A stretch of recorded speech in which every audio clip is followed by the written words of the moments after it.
नमस्कार।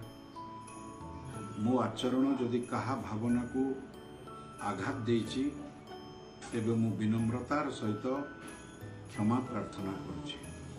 किंतु एभली पागलामी एभली भयंकर मूर्खामी मु करि नाही। जदि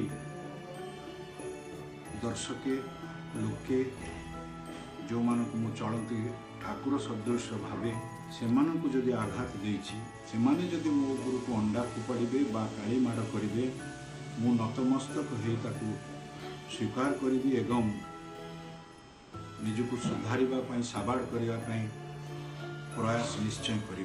तांकरी जोगु मो जीवन मो हांडी चाल मो हांडी रे चाउल तेणु क्षमा मागिबा मो पाई गौरव हब।